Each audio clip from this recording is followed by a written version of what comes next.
Once again welcome back to Amar's classes. ನಾನು ಅಮರೇಶ್ ಪೋತ್ನಾಳ್. ಇದು class number 1184 ಆಗುತ್ತೆ. ಮತ್ತು ವಿಂಬಲ್ಡನ್ ಟೆನ್ನಿಸ್ ಗ್ರ್ಯಾಂಡ್ ಸ್ಲಾಮ್ 2026 ಈಗ ಮುಕ್ತಾಯಗೊಂಡಿದೆ. ಅದರ ಮೇಲೆ ಒಂದು ರೀಕ್ಯಾಪನ್ನು ಮಾಡ್ಕೊಳ್ತಾ ಹೋಗೋಣ. ಇಷ್ಟು ದಿವಸ ನಾವು ಕಳೆದ ವರ್ಷದಿಂದ ಹಲವಾರು ಟೆನ್ನಿಸ್ ಗ್ರ್ಯಾಂಡ್ ಸ್ಲಾಮ್ಗಳು ಮುಕ್ತಾಯಗೊಂಡಾಗೆಲ್ಲ ನಾವು ವಿಡಿಯೋಗಳನ್ನು ಮಾಡ್ತಾ ಇದ್ದೀವಿ. ಸಾಕಷ್ಟು ವರ್ಷಗಳಿಂದ ಮಾಡ್ತಾನೆ ಬಂದಿದ್ದೀವಿ. ಬಟ್ ಈಗಿನ ಗ್ರ್ಯಾಂಡ್ ಸ್ಲಾಮು ಅಥವಾ ಇತ್ತೀಚಿನ ಗ್ರ್ಯಾಂಡ್ ಸ್ಲಾಮ್ಗಳು ಭಾಳ ಇಂಪಾರ್ಟೆಂಟು. ಯಾಕಂದರೆ ಒಂದೂವರೆ ವರ್ಷದಿಂದ 2 ವರ್ಷದಿಂದ ಏನು ಎಕ್ಸಾಮ್ಗಳಿರಲಿಲ್ಲ, ಈಗ ಮತ್ತೊಮ್ಮೆ ಎಕ್ಸಾಮ್ಗಳು ಬರ್ತಾ ಇದ್ದಾವೆ. ಆ ಪಾಯಿಂಟ್ ಆಫ್ ವ್ಯೂವಲ್ಲಿ ನೋಡಿದರೆ ಈ ವಿಂಬಲ್ಡನನ್ನು ಭಾಳ ಸೂಕ್ಷ್ಮವಾಗಿ ಗಮನಿಸ್ತಾ ಹೋಗೋಣ. ಭಾಳ ವಿಚಾರಗಳನ್ನು ತಿಳ್ಕೊಳ್ಳಬೇಕಾಗಿರ್ತಕ್ಕಂಥ ಅವಶ್ಯಕತೆ ಇದೆ. ಯಾಕಂದರೆ KEA ಈ ಒಂದು ವಿಂಬಲ್ಡನ್ ಮೇಲೆ ಅಥವಾ ನಾವೇನು ಜನರಲ್ ಆಗಿ ಅಫ್ ಯು ಅಂತ ಒಂದು ಕೋಡನ್ನು ಮಾಡ್ಕೊಂಡಿದ್ದೀವಿ.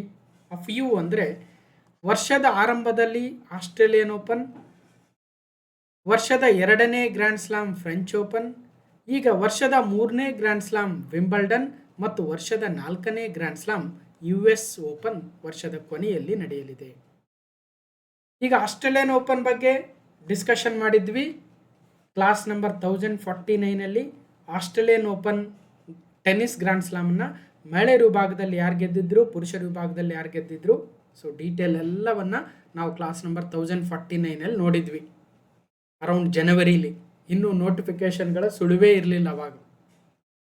ನಂತರ ಕ್ಲಾಸ್ ನಂಬರ್ 1141ನಲ್ಲಿ ಫ್ರೆಂಚ್ ಓಪನ್ ಮುಕ್ತಾಯಗೊಂಡಿತ್ತು. ಅದ್ರ ಬಗ್ಗೆ ಕೂಡ ಕಂಪ್ಲೀಟ್ ಡೀಟೇಲನ್ನು ಮಾತಾಡಿದ್ವಿ. ಈಗ ಕ್ಲಾಸ್ ನಂಬರ್ 1184ಅಲ್ಲಿ ವಿಂಬಲ್ಡನ್ ಬಗ್ಗೆ ನೋಡೋಣ. ಮತ್ತು ಈ ಹಿಂದಿನ ಆಸ್ಟ್ರೇಲಿಯನ್ ಓಪನ್, ಫ್ರೆಂಚ್ ಓಪನ್ ಹಾಗೂ 2025ರ ಟೆನ್ನಿಸ್ ಗ್ರ್ಯಾಂಡ್ ಸ್ಲಾಮ್ಗಳ ಒಂದಷ್ಟು ವಿಚಾರಗಳನ್ನು ಕೂಡ ನಾವು ಇಲ್ಲಿ ರೀಕ್ಯಾಪ್ ಮಾಡೋಣ. ಹಾಗೂ ಇಂದಿನ ಪರೀಕ್ಷೆಗಳಲ್ಲಿ ಪ್ರಶ್ನೆಗಳು ಯಾವ ರೀತಿಯಾಗಿ ಬಂದಿದ್ವು ಅನ್ನೋದು ಕೂಡ ಇಲ್ಲಿ ಇಂಪಾರ್ಟೆಂಟ್ ಆಗುತ್ತೆ. ಅದೆಲ್ಲವನ್ನು ಕ್ರೋಢೀಕರಣ ಮಾಡಿ ಎಕ್ಸಾಮ್ ಹತ್ರ ಇರೋದ್ರಿಂದ, ಇನ್ನೇನು ಆಗಸ್ಟಿಂದ ಎಕ್ಸಾಮ್ಗಳು ಸ್ಟಾರ್ಟ್ ಆಗ್ತಾ ಇದ್ದಾವೆ. ಒಂದು ಕಡೆ ಸಿವಿಲ್ PC ಇದೆ, ಮತ್ತೊಂದು ಕಡೆ CRDR ಇದೆ, ಹಾಗೆ VAO ಅನೌನ್ಸ್ ಆಗಿದೆ, ಲ್ಯಾಂಡ್ ಸರ್ವೇಯರ್ ಇದೆ, ಕ್ರೈಸ್ ರಿಕ್ರೂಟ್ಮೆಂಟ್ ಆಗ್ತಾ ಇದೆ, KSRP, KSISF, IRB ಎಕ್ಸಾಮ್ಗಳು ಒಂದ್ರ ಮೇಲೊಂದು ಪರೀಕ್ಷೆಗಳಿದ್ದಾವೆ. ಹಾಗಾಗಿ KEA ಒಂದು ಟಾಪಿಕ್ ಇಟ್ಕೊಂಡ್ರು ಅಂದರೆ ಅದರ ಮೇಲೆ ಮತ್ತೆ ಬೇರೆ ರೀತಿಯ ಪ್ರಶ್ನೆಗಳನ್ನು ಕೇಳೋದನ್ನು ಕಾಣ್ತಾ ಇದ್ದೀವಿ. ಹಾಗಾಗಿ ಇವತ್ತಿನ ಈ ವಿಡಿಯೋದಲ್ಲಿ ನಾವು ಸಾಕಷ್ಟು ಮಾಹಿತಿಯನ್ನು ಪಡೆಯುವ ಒಂದು ನೆಸೆಸಿಟಿ ಕೂಡ ಇದೆ. ಹಾಗಾಗಿ ಸ್ವಲ್ಪ ಲೆಂತಿ ಆಗ್ಬೋದು, ಬಟ್ ಭಾಳಷ್ಟು ಸೂಕ್ಷ್ಮ ವಿಚಾರಗಳನ್ನು ತಿಳ್ಕೊಳ್ತಾ ಹೋಗೋಣ. ಭಾಳ ಸ್ಪರ್ಧಾರ್ಥಿಗಳು ಮೊದಲನೇ ಬಾರಿಗೆ ನೋಡ್ತಾ ಇರ್ಬೋದು ಈ ಒಂದು ವಿಡಿಯೋನ. ಹಾಗಾಗಿ ನಿಮಗೆ ಟೆನ್ನಿಸ್ ಗ್ರ್ಯಾಂಡ್ ಸ್ಲಾಮ್ಗಳ ಬಗ್ಗೆ ಸಾಕಷ್ಟು ವಿಚಾರಗಳನ್ನು ತಿಳಿಸುವ ಪ್ರಯತ್ನ ಇದೆ. ಈಗ ಆಲ್ರೆಡಿ ನೋಡಿರ್ತಕ್ಕಂಥವ್ರು ಸ್ವಲ್ಪ ಫಾಸ್ಟ್ ಫಾರ್ವರ್ಡ್ ಮಾಡಿ ಸ್ವಲ್ಪ ಮುಂದಕ್ಕೆ ಓಡಿಸಿ ನೋಡಿ. ಮೊದಲನೇ ಬಾರಿಗೆ ನೋಡ್ತಾ ಇರ್ತಕ್ಕಂಥವ್ರಿಗೆ ಅಥವಾ ಈ ಎಲ್ಲ ವಿಚಾರಗಳು ಬೇಕು ಅಂತಕ್ಕಂಥವ್ರು ಸ್ವಲ್ಪ ನಿಧಾನವಾಗಿ ನೋಡಿ. ಮೊದಲೇ ಈ ಕಾಶನನ್ನು ಹೇಳ್ತಾ ಇದ್ದೀನಿ, ಯಾಕಂದರೆ ಎಕ್ಸಾಮ್ಸ್ ಹತ್ತಿರ ಇರೋದ್ರಿಂದ ಎಲ್ರಿಗೂ ಒಂದು ರೀಕ್ಯಾಪ್ ಮಾಡಿಸೋಣ ಅನ್ನೋ ಒಂದು ಪ್ರಯತ್ನ ಇದೆ. ಹಾಗಾದರೆ class number 1184 tennis grand slam 2026 Wimbledon ಆಗುತ್ತೆ. ಯಾರೋ ಕ್ಲಾಸ್ ನಂಬರ್ 1049 ನೋಡಿಲ್ಲ, 1141 ನೋಡಿಲ್ಲ, ಹೋಗಿ ನೋಡಿ. ಅದ್ರ ಜೊತೆಗೆ 2024ರ ಅಫ್ಯೂಗಳನ್ನು Australian Open, French Open, Wimbledon ಮತ್ತು US ಓಪನ್ಗಳನ್ನು ಆಯಾ ಕ್ಲಾಸ್ ನಂಬರ್ ಇಲ್ಲಿ ಕೊಟ್ಟಿದ್ದೀನಿ. ಯಾರಿಗಾದರೂ ಆಸಕ್ತಿ ಇದ್ದರೆ ಹೋಗಿ ನೋಡ್ಬೋದು. ಬಟ್ ನೆಸೆಸಿಟಿ ಇಲ್ಲ. ಬಟ್ 2025 ನೆಸೆಸಿಟಿ ಇದೆ, ಹೋಗಿ ನೋಡಿ. ಕ್ಲಾಸ್ ನಂಬರ್ 726ಅಲ್ಲಿ ಆಸ್ಟ್ರೇಲಿಯನ್ ಓಪನ್, 823ಅಲ್ಲಿ ಫ್ರೆಂಚ್ ಓಪನ್, 856ಅಲ್ಲಿ ವಿಂಬಲ್ಡನ್, 908ಅಲ್ಲಿ US ಓಪನ್. ಹೀಗೆ ಒಂದು ಕನ್ಸಿಸ್ಟೆಂಟಾಗಿ ಯಾವುದೇ ಒಂದು ಸ್ಪೆಷಲ್ ವಿಡಿಯೋ ಆಗಲಿ, ಕರೆಂಟ್ ಅಫೇರ್ಸ್ ಆಗಿರಲಿ, ಬಜೆಟ್ ಆಗಿರಲಿ, ಎಕನಾಮಿಕ್ ಸರ್ವೆ ಆಗಿರಲಿ, PYQ ಆಗಿರಲಿ, ಹೀಗೆ ಸತತವಾಗಿರ್ತಕ್ಕಂಥ ಶ್ರಮ, ಸತತ ಪ್ರಯತ್ನ ಅಂತೂ ಇದ್ದೇ ಇರುತ್ತೆ. ಅದೊಂದು ನಮಗೆ ಅಭ್ಯಾಸ ಆಗೋಗ್ಬಿಟ್ಟಿದೆ ಅಂದಂಗೆ. ಓಕೆ, ಸೊ ನಿಮ್ಮೆಲ್ಲರಿಗೂ ಕೂಡ ಅನುಕೂಲ ಆಗುತ್ತೆ ಅಂತ ಭಾವಿಸ್ತಾ, ಫಸ್ಟ್ ಟೈಮು ಕಾಂಪಿಟೇಟಿವ್ ಎಕ್ಸಾಮ್ ಫೀಲ್ಡ್ಗೆ ಬಂದಿರ್ತಕ್ಕಂಥವ್ರಿಗೆ ಅಥವಾ ಈ ವಿಡಿಯೋ ಕ್ಲಿಕ್ ಮಾಡಿರ್ತಕ್ಕಂಥವ್ರಿಗೆ ಒಂದಷ್ಟು ಪರಿಚಯವನ್ನು ಮಾಡಿಕೊಡೋಣ ಅನ್ನೋ ಉದ್ದೇಶ.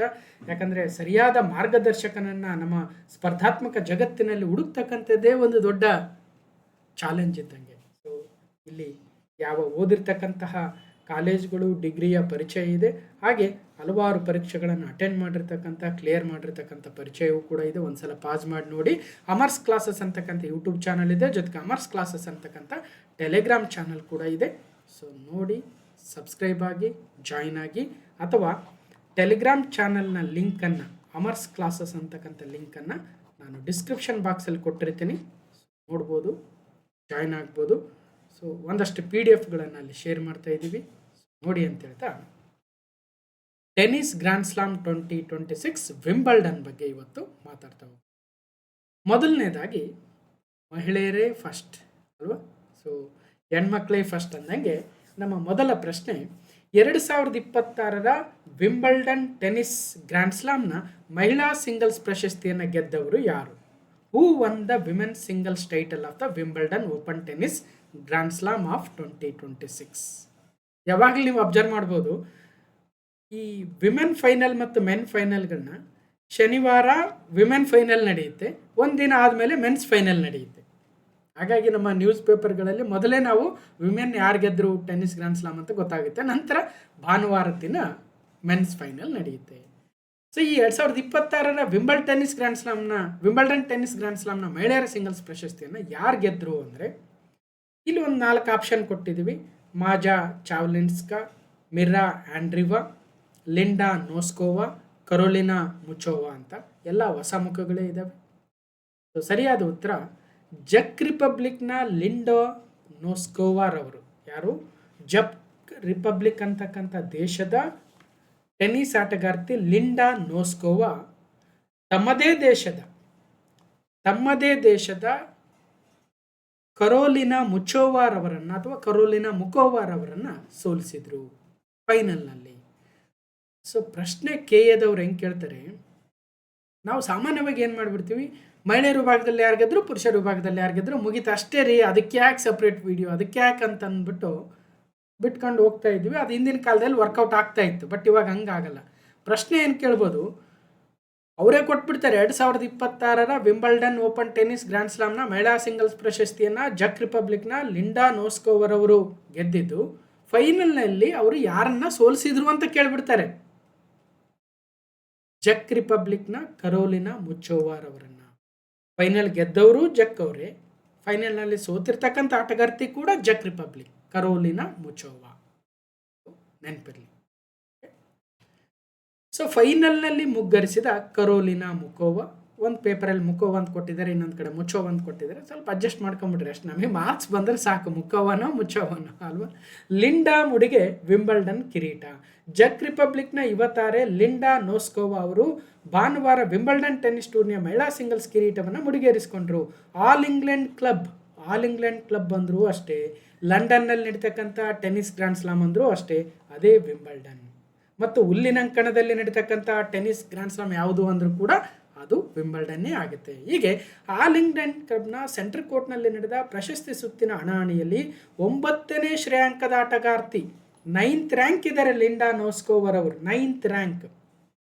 ಅವರು 6-2 ನೋಡಿ, 6-2, 5-7 ಮತ್ತು 6-3 ಈ 3 ಸೆಟ್ಗಳಲ್ಲಿ 2 ಸೆಟ್ಗಳನ್ನು ಗೆಲ್ಲುವ ಮೂಲಕ 3 ಸೆಟ್ಗಳ ಹೋರಾಟದಲ್ಲಿ ಸ್ವದೇಶದ ಅನುಭವಿ ಆಟಗಾರ್ತಿ ಅಂದರೆ ತಮ್ಮದೇ ಜಕ್ ರಿಪಬ್ಲಿಕ್ನ ತಮಗಿಂತ ಸೀನಿಯರ್ ಆಟಗಾರ್ತಿ ಕರೋಲಿನಾ ಮುಕೋವಾರ್ ಅವರನ್ನು ಸೋಲಿಸಿ ತಮ್ಮ ಮೊಟ್ಟ ಮೊದಲ ಗ್ರ್ಯಾಂಡ್ ಸ್ಲಾಮ್ ಅನ್ನು ಕೂಡ ಗೆದ್ದರು. ನೋಡಿ ಎಷ್ಟು ಸೆಟ್ ಆಡಿದ್ರು ಅಂದ್ರೆ 3 ಸೆಟ್ ಆಡಿದ್ರು. ಇನ್ನೊಂದು ತಿಳ್ಕೊಳ್ರಿ, ಮಹಿಳೆಯರ ಟೆನ್ನಿಸಲ್ಲಿ ಸಿಂಗಲ್ಸಲ್ಲಿ 3 ಸೆಟ್ ಇರುತ್ತೆ. ಈಗ ಫಸ್ಟ್ 2 ಸೆಟ್ ಏನಾದರೂ ಗೆದ್ಬಿಟ್ರೆ ಒಬ್ಬ ಆಟಗಾರ್ತಿ 3ನೇ ಸೆಟ್ಟಿಗೆ ಹೋಗೋದೇ ಇಲ್ಲ. ಫಸ್ಟ್ 2 ಸೆಟ್ ಗೆದ್ರಲ್ಲಮ್ಮ, ಮುಗೀತು, ನೀನೇ ವಿನ್ನರ್ ಅಂತೇಳಿ ಪ್ರೈಸ್ ಕೊಟ್ಬಿಡ್ತಾರೆ. ಇಲ್ಲೇನಾಯಿತು, 6-2ರಿಂದ ಫಸ್ಟ್ ಸೆಟ್ ಗೆದ್ದರು ಯಾರು, ಲಿಂಡಾ ನೋಸ್ಕೋವಾ. ಆದರೆ 2ನೇ ಸೆಟ್ಟು 5-7ರಿಂದ ಸೋತ್ಬಿಟ್ರು. 5-7 ನೋಡಿ, ಇಲ್ಲಿ 7 ಈ ಕಡೆ ಇರೋದು ಮುಕೋವರ್ ಅವ್ರದ್ದು, ಫಸ್ಟ್ ನಂಬರ್ ಇರೋದು ಯಾರ್ದು, ಲಿಂಡಾರವ್ರದ್ದು. ಓಕೆ, ಹಾಗಾಗಿ 2ನೇ ಸೆಟ್ ಸೋತಿದ್ದರಿಂದ 3ನೇ ಸೆಟ್ಗೆ ಹೋದರು. 3ನೇ ಸೆಟ್ಟಲ್ಲಿ ಅವ್ರು ಗೆದ್ದು 3 ಸೆಟ್ಗಳಲ್ಲಿ 2 ಸೆಟ್ಗಳನ್ನು ಗೆದ್ದರು. ಯಾಕೆ ಇಷ್ಟು ಡೀಪಾಗಿ ಹೇಳ್ತಾ ಇದ್ದೀನಿ ಈ ಪರ್ಟಿಕ್ಯುಲರ್ ವಿಡಿಯೋ ಅಂದರೆ ಅದಕ್ಕೊಂದು ಕಾರಣ ಇದೆ. KAದವರು ಹೇಗೆ ಬೇಕಾದರೂ ಕೇಳ್ಬೋದು, ಅಥವಾ ಈ ಥರ ಹೆಚ್ಚಿಗೆ ಹೇಳಿದಾಗ ನಿಮಗೆ ಐಡಿಯಾ ಬರಲಿ ಅನ್ನೋ ಉದ್ದೇಶಕ್ಕೆ ಇವತ್ತು ಸ್ವಲ್ಪ ಡೀಟೇಲಾಗಿ ಹೇಳೋಣ ಅಂತ ಫಿಕ್ಸ್ ಆಗಿಬಿಟ್ಟಿದ್ವಿ. ಓಕೆ, ಒಂದು ನೆಕ್ಸ್ಟು 21 ವರ್ಷದ ಲಿಂಡಾ ಅವರು ಗ್ರ್ಯಾಂಡ್ ಸ್ಲಾಮ್ ಟೂರ್ನಿಗಳಲ್ಲಿ ಇದೇ ಮೊದಲ ಬಾರಿ ಫೈನಲ್ ಪ್ರವೇಶಿಸಿದ್ದಾರೆ. ಲಿಂಡಾ ನೋಸ್ಕೋವಾ ಫಸ್ಟ್ ಟೈಮ್ ಅವರು ಫೈನಲ್ಗೆ ಹೋಗಿದ್ದು. ಇದುವರೆಗೂ ಗ್ರ್ಯಾಂಡ್ ಸ್ಲಾಮ್ಗಳಲ್ಲಿ ಕ್ವಾರ್ಟರ್ ಫೈನಲ್ನೂ ದಾಟಿರಲಿಲ್ವಂತೆ. ಸೊ ಫಸ್ಟ್ ಟೈಮ್ ಬಂದಿದ್ದಾರೆ. ಅವರು 29 ವರ್ಷ ವಯಸ್ಸಿನ ತಮ್ಮದೇ ದೇಶದ ಕರೋಲಿನಾ ಮುಕೋವಾರ್ ಅವರನ್ನು ಸೋಲಿಸಿದರು. ಕರೋಲಿನಾ ಮುಕೋವಾರ್ ಅವರು ಈ ಹಿಂದೆ 2023ರ ಫ್ರೆಂಚ್ ಓಪನ್ ಫೈನಲ್ಗೆ ಹೋಗಿದ್ರು, ಅಲ್ಲೂ ಕೂಡ ಸೋತಿದ್ರು. ಇನ್ನೊಂದಿಲ್ಲಿ ಗಮನಿಸಬೇಕು, ಕಳೆದ 4 ವರ್ಷಗಳಲ್ಲಿ 2023, 2024, 2025, 2026 ಈ ಕಳೆದ 4 ವರ್ಷಗಳಲ್ಲಿ 3 ಬಾರಿ ಜಕ್ ರಿಪಬ್ಲಿಕ್ನ ಮಹಿಳೆಯರೇ ಗೆದ್ದಿದ್ದಾರೆ ಅಂದರೆ ಗಮನಿಸ್ತಾ ಹೋಗಬೇಕು. 2023ರಲ್ಲಿ ವೊಂಡ್ರುಸೋವಾ ಅವರು, ಏನು ಸರ್ ಹೆಸರು ಹಿಂಗಿದೆ ಅಂದರೆ, ಹೌದು, ಮಾರ್ಕೆಟಾ ವೊಂಡ್ರುಸೋವಾ ಅಂತ ಒಬ್ಬ ಟೆನ್ನಿಸ್ ಆಟಗಾರ್ತಿ ಗೆದ್ದಿದ್ರು. ಇದೇ ವಿಂಬಲ್ಡನ್ 2023, ಅದೇ ಜಕ್ ರಿಪಬ್ಲಿಕ್ ಅವರು. 2024ರಲ್ಲೂ ಕೂಡ ಅದೇ ಜಕ್ ರಿಪಬ್ಲಿಕ್ನ ಬಾರ್ಬರಾ ಕ್ರೇಜಿಕೋವಾ ಅವರು ಗೆದ್ದಿದ್ರಂತೆ. ಈಗ 2026ರಲ್ಲಿ ಇದೇ ಜಕ್ ರಿಪಬ್ಲಿಕ್ನ ಲಿಂಡಾ ನೋಸ್ಕೋವಾ ಅವರು ಗೆದ್ದಿದ್ದಾರೆ. ಇಲ್ಲಿ ಒಂದು ಗಮನಿಸಬೇಕು, ವೊಂಡ್ರುಸೋವಾ, ಕ್ರೇಜಿಕೋವಾ, ಮುಕೋವಾ, ಲಿಂಡಾ ನೋಸ್ಕೋವಾ ನೋಡಿ, ಅವರ ಒಂದು ಪ್ರಾಸಬದ್ಧವಾಗಿದ್ದಾವೆ ಹೆಸರು, ಸುಮ್ಮನೆ ಜಸ್ಟ್ ನೆನಪಿರಲಿ ಅನ್ನೋ ಉದ್ದೇಶಕ್ಕೆ. ನೋಸ್ಕೋವಾಗೆ ವಿಂಬಲ್ಡನ್ ಮಹಿಳೆಯರ ಸಿಂಗಲ್ಸ್ ಪ್ರಶಸ್ತಿ. ಜಕ್ನ ಲಿಂಡಾ ನೋಸ್ಕೋವಾ ಚೊಚ್ಚಲ ಬಾರಿಗೆ, ಮೊಟ್ಟ ಮೊದಲ ಬಾರಿಗೆ ಎಕ್ಸಾಮಲ್ಲಿ ಕೇಳ್ಬೋದು, ಇತ್ತೀಚೆಗೆ ವಿಂಬಲ್ಡನ್ ಪ್ರಶಸ್ತಿ ಬಗ್ಗೆ ಕೆಳಗಿನ ಯಾವ ಹೇಳಿಕೆಗಳು ಸರಿ ಇದ್ದಾವೆ? ಎಲ್ಲ ಹೇಳಿಕೆಗಳು ಈ ಲಿಂಡಾ ನೋಸ್ಕೋವರವ್ರ ಬಗ್ಗೆನೇ ಕೇಳಬೇಕಂತಿಲ್ಲ, ಅಥವಾ ಮಹಿಳೆಯರ ಟೆನ್ನಿಸ್ ಗ್ರ್ಯಾಂಡ್ ಸ್ಲಾಮ್ ಬಗ್ಗೆನೇ ಕೇಳಬೇಕಂತಿಲ್ಲ. ಒಂದು ಸ್ಟೇಟ್ಮೆಂಟು ಮಹಿಳೆಯರ ಬಗ್ಗೆ ಇರ್ಬೋದು, ಇನ್ನೊಂದು ಸ್ಟೇಟ್ಮೆಂಟು ಪುರುಷರ ಬಗ್ಗೆ ಇರ್ಬೋದು, ಇನ್ನೊಂದು ಸ್ಟೇಟ್ಮೆಂಟು ಮಿಕ್ಸೆಡ್ ಡಬಲ್ಸೋ ಹೇಳೋಕ್ಕಾಗಲ್ಲ. ಸರಿ, ಇಷ್ಟು ಡೀಟೇಲ್ ಆಗಿದೆ. ಇದರ PDF ಕೊಟ್ಟಾಗ ಇನ್ನಷ್ಟು ಮಾಹಿತಿಯನ್ನು ನೀವು ಓದ್ಕೊಳ್ರಿ. ಇಷ್ಟು ಹೇಳ್ತಾ ಈಗ ಪುರುಷರ ವಿಭಾಗಕ್ಕೆ ಹೋಗೋಣ. 2026ನೇ ಸಾಲಿನ ವಿಂಬಲ್ಡನ್ ಓಪನ್ ಟೆನ್ನಿಸ್ ಗ್ರ್ಯಾಂಡ್ ಸ್ಲಾಮ್ನ ಪುರುಷರ ವಿಭಾಗದ ಸಿಂಗಲ್ಸ್ ಪ್ರಶಸ್ತಿಯನ್ನು ಗೆದ್ದವರು ಯಾರು? Who won the men singles title of the Wimbledon Open tennis grand slam 2026 ಯಾರು ಗೆದ್ದರು ಅಂದರೆ, ಸರಿಯಾದ ಉತ್ತರ ಇಟಲಿ ದೇಶದ ಯಾನಿಕ್ ಸಿನ್ನರು, ಕೆಲವೊಬ್ಬರು ಜಾನಿಕ್ ಸಿನ್ನರ್ ಅಂತಾರೆ. ಇಟಲಿ ದೇಶದ ಜಾನಿಕ್ ಸಿನ್ನರ್ ಅಥವಾ ಸಿಂಪಲ್ ಆಗಿ ಸಿನ್ನರ್ ಅವರು ಜರ್ಮನಿ ದೇಶದ ಅಲೆಕ್ಸಾಂಡರ್ ಜ್ವರೇವ್ ಅವರನ್ನ ಸೋಲಿಸಿದರು. ಯಾರನ್ನ ಸೋಲಿಸಿದ್ರು ಅಂತ ಕೇಳ್ತಾರೆ, ಅದಕ್ಕೋಸ್ಕರ. ಪ್ರಶಸ್ತಿ ಉಳಿಸಿಕೊಂಡ ಸಿನ್ನರ್, ರನ್ನರ್ ಅಪ್ಗೆ ತೃಪ್ತಿಪಟ್ಟ ಜ್ವರೇವ್. ಇಲ್ಲಿ ಪ್ರಶಸ್ತಿ ಉಳಿಸಿಕೊಂಡ ಸಿನ್ನರ್ ಅಂದ್ರೆ ಏನು ಮೀನಿಂಗ್ ಕೊಡ್ತಾ ಇದೆ ಅರ್ಥ ಮಾಡ್ಕೊಳ್ರಿ. ಅಂದರೆ ಪ್ರಶಸ್ತಿ ಅವ್ರ ಹತ್ರ ಇದೆ, ಅದನ್ನ ಮತ್ತೆ ಅವರೇ ಉಳಿಸ್ಕೊಂಡ್ರು ಅಂದಂಗೆ ಅರ್ಥ ಅಲ್ವಾ? ಪ್ರಶಸ್ತಿ ಅವ್ರ ಹತ್ರ ಇದೆ, ಅವರೇ ಉಳಿಸ್ಕೊಂಡ್ರೆ ಏನು ಅರ್ಥ? 2025ರ ವಿಂಬಲ್ಡನ್ ಪ್ರಶಸ್ತಿಯನ್ನು ಜಾನಿಕ್ ಸಿನ್ನರ್ ಅವರೇ ಗೆದ್ದಿದ್ರು. 2026ರಲ್ಲೂ ಕೂಡ ಅವರೇ ಗೆಲ್ಲೋ ಮೂಲಕ ತಮ್ಮ ಪ್ರಶಸ್ತಿಯನ್ನು ತಾವು ಉಳಿಸ್ಕೊಂಡ್ರು ಅಂದಂಗೆ ಅರ್ಥ. ವಿಶ್ವದ ನಂಬರ್ 1 ಆಟಗಾರರು ಕೂಡ ಯಾನಿಕ್ ಸಿನ್ನರ್ ಅವರು. 2026ನೇ ಸಾಲಿನ ವಿಂಬಲ್ಡನ್ ಗ್ರ್ಯಾಂಡ್ ಸ್ಲಾಮ್ ಟೂರ್ನಿಯ ಸಿಂಗಲ್ಸ್ ವಿಭಾಗದಲ್ಲಿ ಚಾಂಪಿಯನ್ ಆಗುವುದರೊಂದಿಗೆ ಸತತ 2ನೇ ಬಾರಿಗೆ ಪ್ರಶಸ್ತಿ ಉಳಿಸಿಕೊಳ್ಳುವಲ್ಲಿ ಯಶಸ್ವಿಯಾಗಿದ್ದಾರೆ. ಆಲ್ ಇಂಗ್ಲೆಂಡ್ ಕ್ಲಬ್ನ ಸೆಂಟ್ರಲ್ ಕೋರ್ಟ್ನಲ್ಲಿ ಭಾನುವಾರ ರಾತ್ರಿ 3 ಗಂಟೆ 46 ನಿಮಿಷ ನಡೆದ ಜಿದ್ದಾಜಿದ್ದಿನ ಹೋರಾಟದಲ್ಲಿ ಇಟಲಿಯ ಜಾನಿಕ್ ಸಿನ್ನರ್ ಅವರು 6-7 ಅಂದರೆ ಫಸ್ಟ್ ಸೆಟ್ ಸೋತರು. 2ನೇ ಸೆಟ್ 7-6 ಗೆದ್ರು. 2ನೇ ಸೆಟ್. 3ನೇ ಸೆಟ್ 6-3. 4ನೇ ಸೆಟ್ 6-4. ಇಲ್ಲಿ 5 ಸೆಟ್ ನಡೀತೇವೆ. ಆ್ಯಕ್ಚುಲಿ 5 ಸೆಟ್ ನಡಿಬೋದು. 5ರಲ್ಲಿ 3 ಯಾರು ಗೆಲ್ತಾರೆ ಅವರೇ ಗೆದ್ದಂಗೆ ಅಷ್ಟೇ.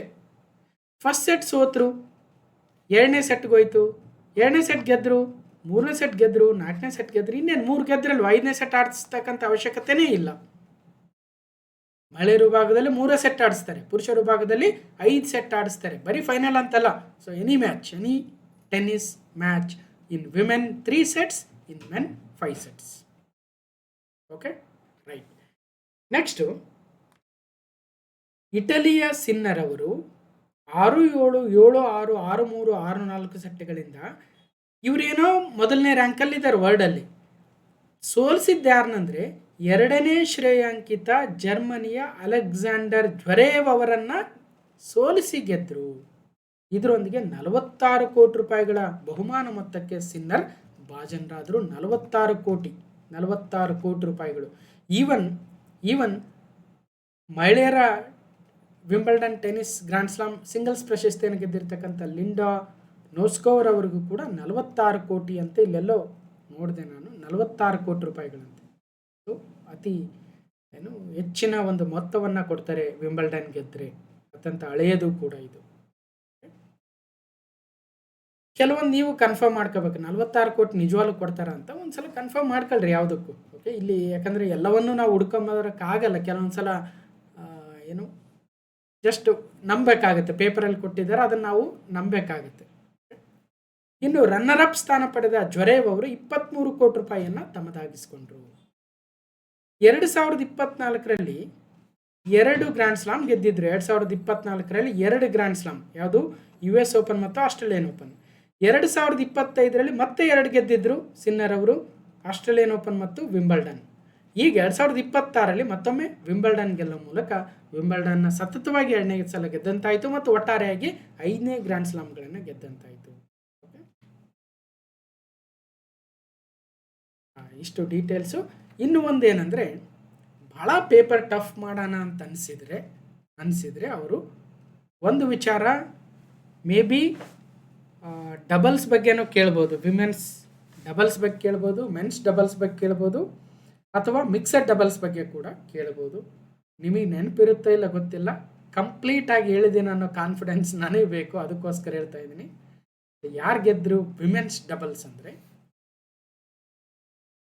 ಗ್ಯೂ ಆ್ಯಂಡ್ ಯು, ಯಾರು ಚೀನಾದ ಗ್ಯೂ ಅಥವಾ ಗೋ ಏನಂತಿರೋ ಗೋ ಯಾನ್ ಯು ಮತ್ತು ಫ್ರೆಂಚ್ನ ಕ್ರಿಸ್ಟಿನಾ ಲಾಡೆನೋವಿಕ್, ಇವರು ಗೆದ್ದಿದ್ದಾರೆ ವಿಮೆನ್ಸ್ ಡಬಲ್ಸ್ ಅಂದರೆ ಸೊ ಈ ಕಡೆ 2 ಪ್ಲೇಯರ್ಸು, ಆ ಕಡೆ 2 ಪ್ಲೇಯರ್ಸ್ ಅಷ್ಟೇ. ಓಕೆ, ಇಬ್ಬರು ವಿಮೆನ್ ಆಗಿರೋದ್ರಿಂದ ಇದನ್ನು ವಿಮೆನ್ಸ್ ಡಬಲ್ ಅಂತೀವಿ. ಇಬ್ಬರು ಮೆನ್ಸ್, ಆ ಕಡೆ ಇಬ್ಬರು ಮೆನ್, ಈ ಕಡೆ ಇಬ್ಬರು ಮೆನ್ ಆಗಿದ್ರೆ ಮೆನ್ಸ್ ಡಬಲ್ ಅಂತೀವಿ. ಇನ್ನೊಂದು ಮಿಕ್ಸೆಡ್ ಡಬಲ್ಸ್ ಅಂತ ಬರುತ್ತೆ, ಅದರಲ್ಲಿ ಒಬ್ಬರು ಪುರುಷ, ಒಬ್ಬ ಮಹಿಳೆ, ಒಂದು ತಂಡ, ಇನ್ನೊಂದು ಕಡೆ ಇನ್ನೊಬ್ಬ ಪುರುಷ, ಇನ್ನೊಂದು ಮಹಿಳೆ, ಇನ್ನೊಂದು ತಂಡ, ರೈಟ್, ಅದನ್ನು ಮಿಕ್ಸೆಡ್ ಡಬಲ್ಸ್ ಅಂತೀವಿ. ಸೊ ಒಟ್ಟಾರೆಯಾಗಿ ವಿಮೆನ್ ಡಬಲ್ಸಲ್ಲಿ Chinese and French pair Guo and Mladenovic wins women's doubles in Wimbledon 2026. ಅದೇ ಥರ ಮೆನ್ಸ್ ಡಬಲ್ಸಲ್ಲಿ ಯಾರು, ಎನ್ರಿ ಪ್ಯಾಟನ್ ಮತ್ತು ಯಾರಿ ಹೆಲಿಯೋವಾರಾ ಅಥವಾ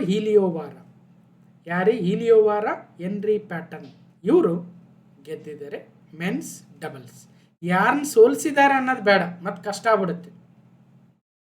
ಓಕೆ, ಯಾರು ಗೆದ್ದಿದ್ದಾರೆ ಅಂತ ನೆನ್ಪಿಟ್ರೆ ಸಾಕಾಗಿದೆ. ಫೈನ್. ಎನ್ರಿ ಪ್ಯಾಟನ್,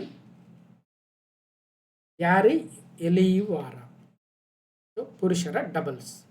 ಅದೇ ಥರ ಮಿಕ್ಸೆಡ್ ಡಬಲ್ಸ್ ಅಂದರೆ ಒಬ್ಬ ಪುರುಷ ಆಟಗಾರ, ಒಬ್ಬ ಮಹಿಳಾ ಆಟಗಾರ್ತಿ, ಇದನ್ನು ಮಿಕ್ಸೆಡ್ ಡಬಲ್ಸ್ ಅಂತೀವಿ. ಮಾರ್ಸೆಲ್ಲೋ ಅರೆವಾಲೋ, ಜೆಲಿನಾ ಓಸ್ಟೋಪ್ಯಾಂಕೋ. ಮಾರ್ಸೆಲ್ಲೋ ಅರೆವಾಲೋ, ಜೆಲಿನಾ ಓಸ್ಟೋಪ್ಯಾಂಕೋ. ಹೆಂಗೆ ನೆನ್ಪಿಡ್ಬೇಕು ಸರ್ ಅಂದರೆ, ಇವೆಲ್ಲ ಒಂದು ಕಡೆ ನೋಟ್ ಮಾಡ್ಕೊಂಡು ಇಟ್ಕೊಂಬಿಡಿ ಒಂದು ಅರ್ಧ ಪೇಜಲ್ಲಿ. ಎಕ್ಸಾಮ್ಗೆ ಹೋಗೋ ಹಿಂದಿನ ದಿನ ಒಂದು ನೋಟ್ಬುಕ್ ತೊಗೋಬೇಕು. ಒಂದು ನೋಟ್ಬುಕ್ಕಲ್ಲಿ ಎಕ್ಸಾಮ್ ಹಿಂದಿನ ದಿನ ಓದ್ತಕ್ಕಂಥ ವಿಚಾರಗಳು ಯಾವ್ಯಾವು ಅಂತ ನೋಟ್ ಮಾಡಿ ಇಟ್ಕೊಂಡಿರ್ಬೇಕು. ಅವ್ನು ನೋಡ್ಕೊಂಡು ಹೋಗ್ಬೇಕು. ಬಂದರೆ ಟಕ್ ಅಂತ ಹಾಕಬೇಕು, ಬರದೆ ಹೋದ್ರೆ ಹಂಗೆ ಮರ್ತೋಗ್ಬಿಡ್ಬೇಕು. ಅಷ್ಟೇ ಮಾಡಬೇಕಿದೆ, ಇನ್ನೇನೂ ಇಲ್ಲ. ನಾನಂತೂ ಹಿಂಗೆ ಮಾಡ್ತಾಯಿದ್ದೆ, ಅದನ್ನು ನಾನು ವಿದ್ಯಾರ್ಥಿಗಳಿಗೆ ಹೇಳ್ತಾ ಇದ್ದೀನಿ. ನಿಮ್ಮ ಇಷ್ಟ, ನಿಮಗೂ ಬೇರೆ ಫಾರ್ಮುಲಾಸ್ ಇರ್ಬೋದು. ಒಟ್ಟಿನಲ್ಲಿ ಜೆಲೆನಾ ಓಸ್ಟಾಪ್ಯಾಂಕೋ ಮತ್ತು ಮಾರ್ಸೆಲ್ಲೋ ಅರೆವಾಲೋರವರು 2026ರ ಮಿಕ್ಸೆಡ್ ಡಬಲ್ಸಲ್ಲಿ ಚಾಂಪಿಯನ್ ಆಗಿದ್ದಾರೆ. ಅದಕ್ಕಿನ್ನ ಇನ್ನೊಂದು ಸ್ವಲ್ಪ ಎಕ್ಸ್ಟ್ರಾ ಮಾಹಿತಿ ಹೇಳ್ತೀನಿ. ಮೆನ್ಸ್ ಸಿಂಗಲ್ಸಲ್ಲಿ ಸೆಮಿಫೈನಲಲ್ಲಿ ಸಿನ್ನರ್ ಅವರು ಯಾರನ್ನ ಸೋಲಿಸಿ ಗೆದ್ರು ಅಂದರೆ ಜೋಕೋವಿಚ್ ಅವ್ರನ್ನ, ರೈಟ್. ಫೈನಲ್ಗೆ ಹೋದ್ರಲ್ವ ಸಿನ್ನರು, ಯಾರನ್ನ ಸೋಲಿಸಿದ್ರು ಸೆಮಿಫೈನಲಲ್ಲಿ? ನೊವಾಕ್ ಜೋಕೋವಿಚ್, ಆಲ್ ಟೈಮ್ ಗ್ರೇಟೆಸ್ಟ್ ಪ್ಲೇಯರ್, ಸೋಲಿಸಿದ್ರು. ಮತ್ತು ಇನ್ನೊಂದು ಸೆಮಿಫೈನಲಲ್ಲಿ ಜ್ವರೇವ್ ಅವರು ಏನು ಫೈನಲ್ಗೆ ಹೋದ್ರಲ್ಲ, ಅವ್ರು ಯಾರನ್ನ ಸೋಲಿಸಿದ್ರು? ಫೆರಿ ಅಂತ, ಇರಲಿ ಅನ್ನೋ ಉದ್ದೇಶಕ್ಕೆ. ಇನ್ನು ಅದೇ ಥರ ಮಹಿಳೆಯರ ವಿಭಾಗದಲ್ಲೂ ಕೂಡ ಈ ಲಿಂಡಾ ನೋಸ್ಕೌರ್ ಅವರು ಏನು ಗೆದ್ರಲ್ವ, ಅವರು ಯಾರನ್ನ ಸೋಲಿಸಿದ್ರು ಸೆಮಿಫೈನಲಲ್ಲಿ ಅಂದರೆ ಕೋಸ್ಟೆಕ್ ಅವರನ್ನು. ಅದೇ ಥರ ಫೈನಲ್ಗೆ ಹೋಗಿದ್ದಂತಹ ಮುಚೋವರ್ ಅವರು ಕೋಕೋ ಗೌಫ್ ಅವ್ರನ್ನ ಸೋಲಿಸಿದ್ರು ಸೆಮಿಫೈನಲಲ್ಲಿ. ಅದ್ರ ಜೊತೆಗೆ ಇನ್ನೊಂದು ವೆರಿ ಇಂಪಾರ್ಟೆಂಟ್ ದಾಖಲೆ ಆಗಿದೆ. ಸೊ ಕೇಳಿದ್ರೆ ಕೇಳ್ಬೋದು, ಇಂಥವ್ರ ಮೇಲೆ KR ಕಣ್ಣು ಭಾಳ ಬೀಳ್ತಾ ಇರುತ್ತೆ. ಈಗ ವಿಂಬಲ್ಡನ್ನು ಪುರುಷರ ವಿಭಾಗದಲ್ಲಿ ಇಷ್ಟೆಲ್ಲ ಲೆಜೆಂಡ್ಸ್ ಎಲ್ಲ ಆಡಿ ಹೋಗಿದಾರಲ್ವ, ಅತಿ ಹೆಚ್ಚು ಮ್ಯಾಚ್ಗಳನ್ನು ಯಾರು ಗೆದ್ದಿದ್ದಾರೆ ಅಂದರೆ ಸ್ವಿಟ್ಜರ್ಲೆಂಡ್ನ ಮತ್ತೊಬ್ಬ ಟೆನ್ನಿಸ್ ದಂತಕತೆ ರೋಜರ್ ಫೆಡರರ್ ಅವರು 105 ಮ್ಯಾಚ್ಗಳನ್ನು ವಿಂಬಲ್ಡನ್ನಲ್ಲೇ ಗೆದ್ದು ಇತಿಹಾಸ ಮಾಡಿದ್ರು. ಈಗ ಸೆರ್ಬಿಯಾದ ಟೆನ್ನಿಸ್ ದಂತಕತೆ ನೊವಾಕ್ ಜೋಕೋವಿಚ್ ಅವರು 106 ಪಂದ್ಯಗಳನ್ನು ತಮ್ಮ ಜೀವನದಲ್ಲಿ ವಿಂಬಲ್ಡನ್ನಲ್ಲಿ ಮಾತ್ರ 106 ಪಂದ್ಯ ಗೆದ್ದಿದ್ದಾರೆ. ಇನ್ನು ಬೇರೆ ಬೇರೆ ಬಿಟ್ಬಿಡೋಣ. ವಿಂಬಲ್ಡನ್ನಲ್ಲೇ 106 ಪಂದ್ಯಗಳನ್ನು ಗೆಲ್ಲೋ ಮೂಲಕ ಒಟ್ಟಾರೆಯಾಗಿ ವಿಂಬಲ್ಡನ್ ಪುರುಷರ ವಿಭಾಗದಲ್ಲಿ ಅತಿ ಹೆಚ್ಚು ಪಂದ್ಯಗಳನ್ನು ಗೆದ್ದಿರ್ತಕ್ಕಂಥ ದಾಖಲೆಯನ್ನು ತಮ್ಮ ಹೆಸರಿಗೆ ಬರೆಸ್ಕೊಂಡಿದ್ದಾರೆ ನೊವಾಕ್ ಜೋಕೋವಿಚ್ ಅವರು. ರೋಜರ್ ಫೆಡರರ್ ಅವರನ್ನು 2ನೇ ಸ್ಥಾನಕ್ಕೆ ತಳ್ಳಿದ್ದಾರೆ. ಆಯ್ತು ಸರ್, ಮಹಿಳಾ ವಿಭಾಗದಲ್ಲಿ ಯಾರಿದ್ದಾರೆ ಅಂದರೆ, ಮಹಿಳಾ ವಿಭಾಗದಲ್ಲಿ ಮಾರ್ಟಿನಾ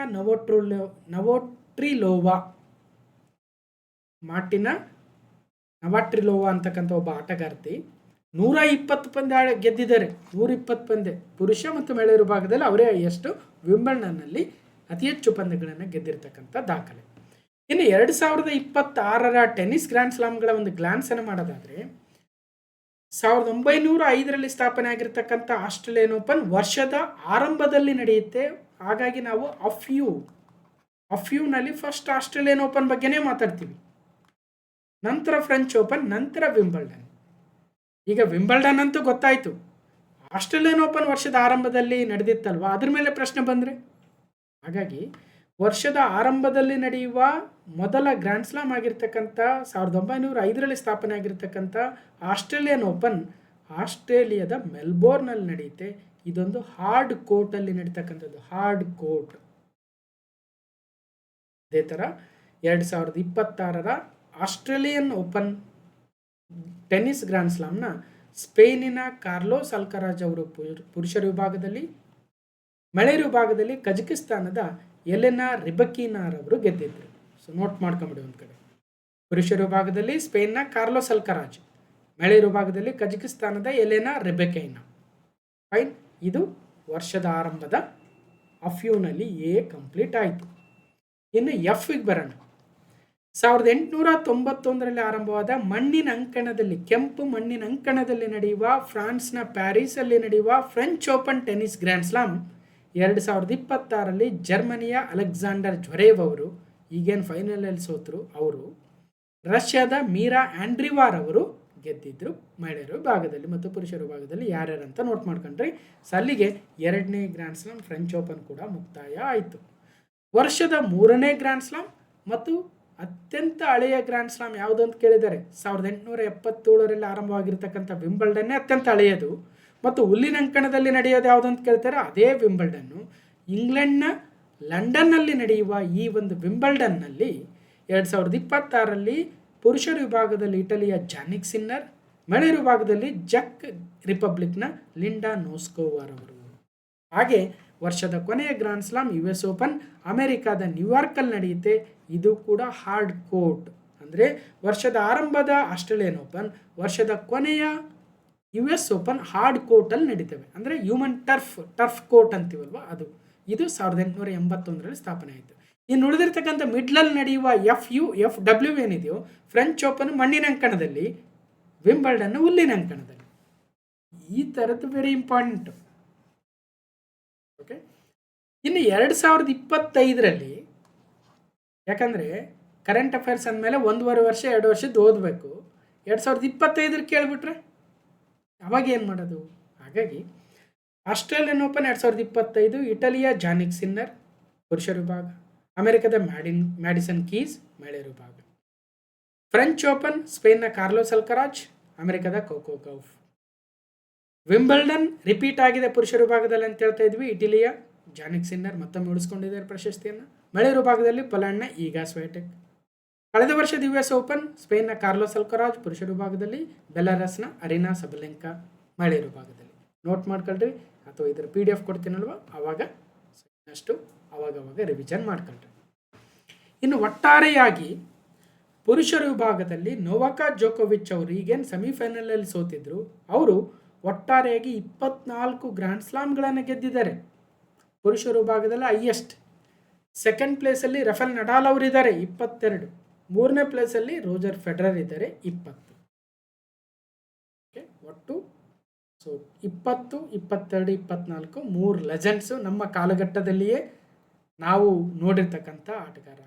ಈ ಹಿಂದೆ ಕೂಡ ಹಲವಾರು ಲೆಜೆಂಡ್ಸ್ ಇದ್ದಾರೆ, ನೋಡ್ಬೋದು. ಮೊನ್ನೆ KA GTTC assistant grade 2 2024 GK ಪೇಪರಲ್ಲಿ ಕೇಳಿದರು, ಒಂದು ಕ್ಯಾಲೆಂಡರ್ ವರ್ಷದಲ್ಲಿ ನಡೆಯುವ ಟೆನ್ನಿಸ್ ಗ್ರ್ಯಾಂಡ್ ಸ್ಲಾಮ್ ಪಂದ್ಯಾವಳಿಗಳನ್ನು ಕ್ರಮವಾಗಿ ಬರೆದರೆ ಸರಿಯಾದ ಕ್ರಮ ಹೀಗಿರುತ್ತದೆ. If we write a grand slams tournaments of tennis in chronological order of calendar year, then the correct sequence code ಹೇಳಿದ್ದೀವಿ. ಆಫ್ ಯು ನೆನ್ಪಿಟ್ಬಿಟ್ರೆ ಮುಗಿದೇ ಹೋಯ್ತು. ನೋಡಿ, ಪ್ರಶ್ನೆ ಹಿಂಗೆ ಕೇಳ್ತಾರೆ, ಯಾರು ಗೆದ್ದಾರಂತ ಕೇಳಿಲ್ಲ, ಯಾರು ಸೋತಾರಂತ ಕೇಳಿಲ್ಲ, ಯಾರು ಎಷ್ಟು ಗೆದ್ದಾರಂತನೂ ಕೇಳಿಲ್ಲ, ಯಾರು ಹೈಯೆಸ್ಟು ಯಾರು ಲೋಯೆಸ್ಟ್ ಏನೂ ಕೇಳಿಲ್ಲ, ಯಾವ್ಯಾವ ಹೇಳ್ರೆ ಸೀಕ್ವೆನ್ಸ್ ಅಂತ ಕೇಳಿದ್ದಾರೆ. ಸರಿಯಾದ ಉತ್ತರ ಎಲ್ಲಿ Australian Open, French Open, Wimbledon, US open ಇದೆಯೋ ಅದೇ ಸರಿಯಾದ ಉತ್ತರ. ಹಾರ್ಡ್ ಕೋರ್ಟ್ ಅಂದ್ರೆ ಹಿಂಗಿರುತ್ತೆ ನೋಡಿ. ಇನ್ನು ಮಣ್ಣಿನ ಅಂಕಣ ಅಂದ್ರೆ ಹಿಂಗಿರುತ್ತೆ, ನಮ್ಮ ಕೆಂಪು ಮಣ್ಣು.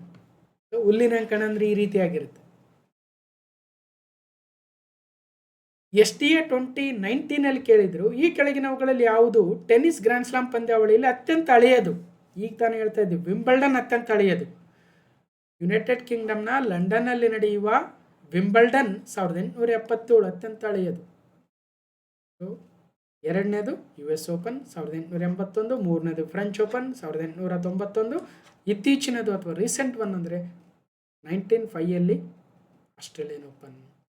ಪುರುಷರ ವಿಭಾಗದಲ್ಲಿ ಅತಿ ಹೆಚ್ಚು ಗ್ರ್ಯಾಂಡ್ ಸ್ಲಾಮ್ ಗೆದ್ದಿರ್ತಕ್ಕಂಥ ಆಟಗಾರ ಯಾರು? ಈಗ ತಾನೇ ಹೇಳ್ತಾ ಇದ್ವಿ, ನೊವಾಕ್ ಜೋಕೋವಿಚ್ 24. ಅದೇ ಥರ ಮಹಿಳೆಯರ ವಿಭಾಗದಲ್ಲಿ ಅತಿ ಹೆಚ್ಚು ಗ್ರ್ಯಾಂಡ್ ಸ್ಲಾಮ್ ಗೆದ್ದಿರ್ತಕ್ಕಂಥವ್ರು ಯಾರು? Margaret Court 24, Margaret Court. Serena Williams 23, Steffi Graf 22. Tennis grand ಸ್ಲಾಮ್ಗಳ ಇತಿಹಾಸದಲ್ಲಿ ಕ್ಯಾಲೆಂಡರ್ ಗ್ರ್ಯಾಂಡ್ ಸ್ಲಾಮ್ ಗೆದ್ದ ಮೊದಲ ಆಟಗಾರ ಯಾರು? ಕ್ಯಾಲೆಂಡರ್ ಗ್ರ್ಯಾಂಡ್ ಸ್ಲಾಮ್ ಇಲ್ಲೊಂದು ಸ್ವಲ್ಪ ಓದ್ಸಲನೂ ಹೇಳಿದ್ದೆ, ಆದರೂ ಗೊತ್ತಿರ್ತಕ್ಕಂಥವ್ರು ಮುಂದೆ ಓಡಿಸ್ಬಿಡಿ. ಫಸ್ಟ್ ಟೈಮ್ ನೋಡ್ತಕ್ಕಂಥವ್ರಿಗೆ ಒಂದು ಸ್ವಲ್ಪ ಮಾಹಿತಿ ಹೇಳೋಣ ನನ್ನ ಉದ್ದೇಶ. ಈಗ ಕ್ಯಾಲೆಂಡರ್ ಗ್ರ್ಯಾಂಡ್ ಸ್ಲಾಮ್ ಒಂದು, ಎರಡನೇದು ಕೆರಿಯರ್ ಗ್ರ್ಯಾಂಡ್ ಸ್ಲಾಮ್, ಮೂರನೇದು ಗೋಲ್ಡನ್ ಗ್ರ್ಯಾಂಡ್ ಸ್ಲಾಮ್. ಈ ಮೂರು ಅಂಶಗಳನ್ನು ನಾವು ಕ್ಲಿಯರ್ ಇರಬೇಕು. ಈಗ ವರ್ಷದಲ್ಲಿ ಎಷ್ಟು ಗ್ರ್ಯಾಂಡ್ ಸ್ಲಾಮ್ ನಡೀತೇವೆ ಅಂದರೆ ಆ ಫ್ಯೂ ಅಂತ 4 ಬಗ್ಗೆ ಹೇಳ್ತಾ ಇದ್ದೀವಿ. ಈ 4ರಲ್ಲಿ ಒಂದು ವರ್ಷದಲ್ಲಿ ಸಪೋಸ್ ಮುಂದಿನ ವರ್ಷ 2027ರಲ್ಲಿ ಈ 4ನ್ನು ಯಾರಾದರೂ ಒಬ್ಬ ಆಟಗಾರ ಗೆದ್ದುಬಿಟ್ರೆ ಹೇಗೆ? ಅವ್ರನ್ನ ನಾವು ಕ್ಯಾಲೆಂಡರ್ ಗ್ರ್ಯಾಂಡ್ ಸ್ಲಾಮ್ ವಿನ್ನರ್ ಅಂತ ಕರಿತೀವಿ. 4 ಅವರೇ ಗೆಲ್ಲಬೇಕು ವರ್ಷದಲ್ಲಿ. ಆಸ್ಟ್ರೇಲಿಯನ್ ಓಪನ್ ಗೆಲ್ಲಬೇಕು, ಫ್ರೆಂಚ್ ಓಪನ್ ಗೆಲ್ಲಬೇಕು, ವಿಂಬಲ್ಡನ್ ಗೆಲ್ಲಬೇಕು, US ಓಪನ್ 4 ಗೆದ್ದುಬಿಟ್ರೆ ಅವ್ರನ್ನ ಕ್ಯಾಲೆಂಡರ್ ಗ್ರ್ಯಾಂಡ್ ಸ್ಲಾಮ್ ವಿನ್ನರ್ ಅಂತ ಕರಿತೀವಿ. ಆ ಥರ ಯಾರು ಗೆದ್ದಿದ್ದಾರೆ? ರಾಡ್ ಲೆವರ್ ಅಂತ. Rod Laver. ನೊವಾಕ್ ಜೋಕೋವಿಚ್ ಕೈಲಾಗಿಲ್ಲ, ರೋಜರ್ ಫೆಡರರ್ ಕೈಲೂ ಆಗಿಲ್ಲ, ರಫೇಲ್ ನಡಾಲ್ ಕೈಲೂ ಆಗಿಲ್ಲ. ಅರ್ಥ ಮಾಡ್ಕೊಳ್ಳಿ. ನಾವೇನಿವತ್ತು ದಂತಕಥೆಗಳಂತ ಏನು ಹೇಳ್ತೀವಿ, ಅವ್ರ ಕೈಲಿ ಯಾರ ಕೈಲೂ ಗೆಲ್ಲಕ್ಕಾಗಿಲ್ಲ. ವರ್ಷದಲ್ಲಿ 4 ಓಕೆ. ಒಂದು ಇಲ್ಲ ಸರ್, ಅವರು ವರ್ಷದಲ್ಲಿ ಗೆದ್ದಿಲ್ಲ, ಅವ್ರ ಲೈಫಲ್ಲಿ ಒಂದ್ಸಲ ಆಸ್ಟ್ರೇಲಿಯನ್ ಓಪನ್ ಅಟ್ಲೀಸ್ಟ್ ಒಂದ್ಸಲ ಗೆದ್ದಿದ್ದಾರೆ, ಫ್ರೆಂಚ್ ಓಪನ್ ಅಟ್ಲೀಸ್ಟ್ ಒಂದ್ಸಲ ಗೆದ್ದಿದ್ದಾರೆ, ವಿಂಬಲ್ಡನ್ ಅಟ್ಲೀಸ್ಟ್ ಒಂದ್ಸಲ ಗೆದ್ದಿದ್ದಾರೆ, US ಓಪನ್ ಅಟ್ಲೀಸ್ಟ್ ಒಂದ್ಸಲ ಗೆದ್ದಿದ್ದಾರೆ, ಬಟ್ ಬೇರೆ ಬೇರೆ ವರ್ಷಗಳಲ್ಲಿ, not exactly on the same year. ಅಂದರೆ ಅದನ್ನು ನಾವು ಕೆರಿಯರ್ ಗ್ರ್ಯಾಂಡ್ ಸ್ಲಾಮ್ ಅಂತ ಕರಿತೀವಿ. ಕೆರಿಯರ್ ಗ್ರ್ಯಾಂಡ್ ಸ್ಲಾಮ್ ಅಂದರೆ ತಮ್ಮ ಕೆರಿಯರಲ್ಲಿ ಅಟ್ಲೀಸ್ಟು ಆ ಗ್ರ್ಯಾಂಡ್ ಸ್ಲಾಮ್ಗಳನ್ನು ಒಂದೊಂದು ಸಲ ಆದರೂ ಗೆದ್ದಿದ್ದಾರೆ. ಇನ್ನೊಂದಿದೆ ಗೋಲ್ಡನ್ ಗ್ರ್ಯಾಂಡ್ ಸ್ಲಾಮ್ ಅಂತ. ಇದಂದ್ರೇನು? ಈಗ ಸಪೋಸ್ ಒಲಿಂಪಿಕ್ಸ್ ನಡೆಯುತ್ತೆ 2028 ಅನ್ಕೊಳ್ಳೋಣ. 2028ರ ಒಲಿಂಪಿಕ್ಸ್ ಮೋಸ್ಟ್ಲಿ ಲಾಸ್ ಏಂಜಲಸ್ ನಡೀತಾ ಇದೆ ಅನಿಸುತ್ತೆ. ಆ ಲಾಸ್ ಏಂಜಲಸ್ನ 2028 ಒಲಿಂಪಿಕ್ಸಲ್ಲಿ ಟೆನ್ನಿಸ್ ವಿಭಾಗದಲ್ಲಿ ಪುರುಷರಾಗಿರಲಿ ಮಹಿಳೆಯರಾಗಿರಲಿ ಆ ಟೆನ್ನಿಸ್ ವಿಭಾಗದಲ್ಲಿ ಚಿನ್ನದ ಪದಕ ಗೆಲ್ಲಬೇಕು ಮತ್ತು ಆ ವರ್ಷದ ಎಲ್ಲ ಫ್ಯೂನು ಗೆದ್ದಿರಬೇಕು. ಅಂದರೆ ಏನರ್ಥ? ಕ್ಯಾಲೆಂಡರ್ ಗ್ರ್ಯಾಂಡ್ ಸ್ಲಾಮ್ ಗೆದ್ದಂತಿರಬೇಕು ಮತ್ತು ಆ ವರ್ಷ ಏನಾದರೂ ಒಲಿಂಪಿಕ್ಸ್ ಇದ್ದರೆ ಅಲ್ಲೂ ಕೂಡ ಚಿನ್ನದ ಪದಕ ಗೆದ್ದಿರಬೇಕು. ಅಂಥವ್ರನ್ನ ನಾವು ಗೋಲ್ಡನ್ ಗ್ರ್ಯಾಂಡ್ ಸ್ಲಾಮ್ ವಿನ್ನರ್ಸ್ ಅಂತೀವಿ. ಅಯ್ಯೋ ಸರ್, ಈ 4 ಗ್ರ್ಯಾಂಡ್ ಸ್ಲಾಮ್ ಗೆದ್ದರೆ ದೊಡ್ಡ ಕತೆ ಇದೆ ಲೈಫಲ್ಲಿ. ಕೆರಿಯರ್ ಗ್ರ್ಯಾಂಡ್ ಸ್ಲಾಮ್ ಗೆದ್ದರೆ ದೊಡ್ಡ ಕತೆ ಇದೆ. ಅಂಥದ್ರಲ್ಲಿ ಕ್ಯಾಲೆಂಡರ್ ಗ್ರ್ಯಾಂಡ್ ಸ್ಲಾಮ್ ಗೆದ್ದು ಮತ್ತೆ ಆ ವರ್ಷ ಏನಾದರೂ ಒಲಿಂಪಿಕ್ ನಡೆದಿದ್ರೆ ಅದರಲ್ಲೂ ಚಿನ್ನದ ಪದಕ ಗೆಲ್ಲಬೇಕಂದ್ರೆ ಹುಡುಗಾಟನ ಅಂತ ಕೇಳ್ಬೋದು. ಹೌದು, ಆದರೆ ಒಬ್ಬ ಟೆನ್ನಿಸ್ ಆಟಗಾರ್ತಿ ಅಂತ ಸಾಧನೆ ಮಾಡಿದ್ದಾರೆ. ಅದು ಯಾರು ಏನಂತ ಒಂದ್ಸಲ ರಿಕ್ಯಾಪ್ ಮಾಡ್ಕೊಂಬಿಡ. ಸೊ ರಾಡ್ ಲೆವರ್ ಅವರು ಸೊ ಈ ರೀತಿಯ ಕೆರಿಯರ್ ಗ್ರ್ಯಾಂಡ್ ಸ್ಲಾಮನ್ನು ಅಂದರೆ ವರ್ಷದ ಎಲ್ಲ 4 ಗ್ರ್ಯಾಂಡ್ ಸ್ಲಾಮ್ಗಳನ್ನು ಗೆದ್ದಿರ್ತಕ್ಕಂಥ ಒಂದು ದಾಖಲೆಯನ್ನು ಮಾಡಿದರೆ 1969ರಲ್ಲಿ ರಾಡ್ ಲೆವರ್. ಇನ್ನು ಟೆನ್ನಿಸ್ ಇತಿಹಾಸದಲ್ಲಿ ಗೋಲ್ಡನ್ ಗ್ರ್ಯಾಂಡ್ ಸ್ಲಾಮ್ ಗೆದ್ದ ಏಕೈಕ ಟೆನ್ನಿಸ್ ಪ್ಲೇಯರ್ ಯಾರು? ಈಗ ತಾನೇ ಹೇಳ್ತಾ ಇದ್ದೆ, ಅಂಥ ಸಾಧನೆಯನ್ನು ಒಬ್ಬ ಮಹಿಳಾ ಆಟಗಾರ್ತಿ ಮಾಡಿದ್ದಾರೆ. ಅವರೇ ಸ್ಟೆಫಿ ಗ್ರಾಫ್, ಜರ್ಮನಿಯ ಸ್ಟೆಫಿ ಗ್ರಾಫ್. ಇವರೇ ಸ್ಟೆಫಿ ಗ್ರಾಫ್. ಹಾಗೆ ಮಿಡ್ಲಲ್ಲಿ ಇರ್ತಕ್ಕಂಥವರೇ ಮಾರ್ಗರೆಟ್ ಕೋರ್ಟ್. ಇವರು ಅತಿ ಹೆಚ್ಚು ಗ್ರ್ಯಾಂಡ್ ಸ್ಲಾಮ್ಗಳನ್ನು ಗೆದ್ದಿರ್ತಕ್ಕಂಥ ಆಟಗಾರ್ತಿ ಮಹಿಳೆಯರ ವಿಭಾಗದಲ್ಲಿ. 2ನೇ ಸ್ಥಾನದಲ್ಲಿದ್ದಾರೆ ಸೆರೆನಾ ವಿಲಿಯಮ್ಸ್ ಅವರು. ಹಾಗಾಗಿ ಕೆರಿಯರ್ ಗ್ರ್ಯಾಂಡ್ ಸ್ಲಾಮ್ ಅಂದ್ರೇನು? Winning all 4 majors at any point of their career. ಲೈಫಲ್ಲಿ ಅಟ್ಲೀಸ್ಟ್ 4 ಒಂದೊಂದು ಸಲ ಆದರೂ ಗೆದ್ದಾರಪ್ಪ ಅಂದರೆ ಅದು career grand slam. Calendar grand slam ಅಂದ್ರೇನು? ವರ್ಷದ 4 ಗೆಲ್ಲಬೇಕು. ಗೋಲ್ಡನ್ ಗ್ರ್ಯಾಂಡ್ ಸ್ಲಾಮ್ ಅಂದ್ರೇನು? 4 ಗೆಲ್ಲಬೇಕು, ಪ್ಲಸ್ ಆ ವರ್ಷ ಏನಾದರೂ ಒಲಿಂಪಿಕ್ಸ್ ನಡೆದಿದ್ದರೆ ಅಲ್ಲಿ ಚಿನ್ನದ ಪದಕ ಗೆಲ್ಲಬೇಕು. ಅಂಥ ಸಾಧನೆ ಸ್ಟೆಫಿ ಗ್ರಾಫ್ ಜರ್ಮನಿಯವರು ಮಾಡಿದ್ದಾರೆ. ಸೊ ಇಲ್ಲಿದ್ದಾರಲ್ವ, ಇವ್ರ ಫೋಟೋ ನೋಡ್ಬೋದು. ಸೊ ಏನು ಸಾಧನೆ ಮಾಡಿದ್ರು ಅಂದರೆ 1988ರಲ್ಲಿ ಆಸ್ಟ್ರೇಲಿಯನ್ ಓಪನ್ ಗೆದ್ದರು, ಫ್ರೆಂಚ್ ಓಪನ್ ಗೆದ್ದರು, ವಿಂಬಲ್ಡನ್ ಗೆದ್ದರು, US ಓಪನ್ ಗೆದ್ದರು, ಮತ್ತು ಆ ವರ್ಷ ಸೌತ್ ಕೊರಿಯಾದ ಸಿಯೋಲ್ ಒಲಿಂಪಿಕ್ಸ್ ನಡೆದಿತ್ತಲ್ವ, ಆ ಸಿಯೋಲ್ ಒಲಿಂಪಿಕ್ಸಲ್ಲೂ ಕೂಡ ಚಿನ್ನದ ಪದಕ ಗೆದ್ದರು. ಇದೇ ಸ್ಟೆಫಿ ಗ್ರಾಫ್ ಅವರು ಅಂಥ ಸಾಧನೆಯನ್ನು ಮಾಡಿದ್ದಾರೆ. ಇದನ್ನು RSI ಪೇಪರಲ್ಲಿ ಕೇಳಿದರು. ಗೋಲ್ಡನ್ ಗ್ರ್ಯಾಂಡ್ ಸ್ಲಾಮ್ ಅಂದರೆ ಆಟಗಾರನು ಏನು ಗೆದ್ದಾಗ? All 4 grand slams with Olympic gold in the same year.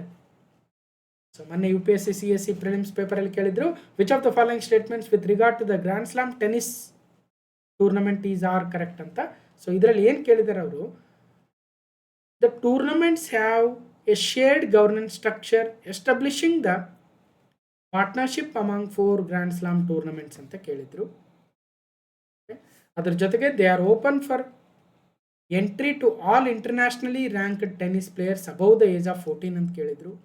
So there is a limitation on the number of wild cards player may receive to compete in the grand slam tournament ಅಂತ ಕೇಳಿದರು. 1, 2 ಸರಿ, 2, 3 ಸರಿ, 1 ಮಾತ್ರ ಸರಿ, ಅಥವಾ 1, 2, 3 ಸರಿ ಅಂತ ಕೇಳಿದರು. ಹಾಗಾಗಿ the tournaments have shared governance. So first one is statement ಏನು ಕೇಳಿದರೆ ಆರ್ ಕರೆಕ್ಟ್ ಅಂತ. ಯಾವ್ಯಾವು ಕರೆಕ್ಟ್ ಅಂತ ಕೇಳಿದರೆ statement 1, the tournaments have shared governance structure establishing the partnership among the 4 grand slam tournament ಅಂತ. ಸೊ ಅದರಲ್ಲಿ ಕರೆಕ್ಟ್ ಇದೆ. ಸೊ 4 ಮೇಜರ್ ಟೂರ್ನಮೆಂಟ್ಸಲ್ಲಿ ಒಂದು ಶೇರ್ಡ್ ಗವರ್ನೆನ್ಸ್ ಸ್ಟ್ರಕ್ಚರ್ ಇರುತ್ತೆ. ಅದೇ ಥರ 2ನೇ ಸ್ಟೇಟ್ಮೆಂಟು 14 ಇಯರ್ಸ್ ಏನಿದೆ.